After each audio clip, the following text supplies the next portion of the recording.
mga reklamo po kami natatanggap tungkol sa ilang hindi magandang practice ng pawn shop. Karamihan sa inyo, yung alahas, itimbangin sa harap, papakita, o yan, ilang gramo yan. Matapos kiskisin of course. Pagkatapos, bayaran. Ilagay sa cellophane box. Pagbalik, hindi na ititimbang sa harap ng manananla. I can report Kaya doon nagkakaroon yung reklamo na binabawasan, pinuputulan, iba na yung quality, sir. Yes. iba ng quality o dili kaya natatanggalan na ng ilang gramos.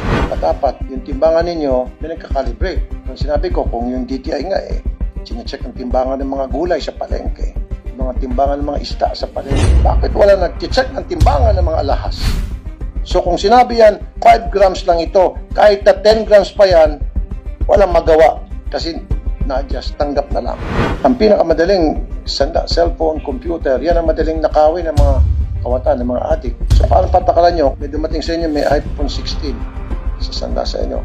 May code yung phone, sir, IMEI kung tawagin. We have a way of checking. We're asking for proof na either they purchased it or other proof na they own it. Kung wala yun, sir, hindi masasanlasan. Pero may mga sanda na hindi ata. We are aware as well, Your Honor. And in instances na nangyari sa amin yun, we did discipline our employees. Magkano ho ba ngayon yung interest rate ng allowed PSP para sa mga sanlaan? For pawn shop, there's none because it could be based on competition.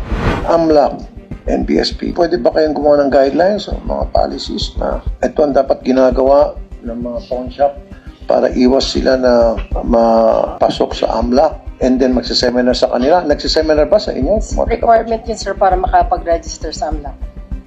Is it it's a must? Oo. Only one time? I may, every 2 years, sir, nag-update. Ayan Ryan France Pawn Shop. Hindi naman kilala ito. Malit na pawn shop to location sa Tacos, Manila. Nagsanda ng hikaw yung isa kong staff. Tinanggap, walang ID-IT. Ayan, which is bawal to PSP, di ba? It's a big no-no. And they were allowed to do so.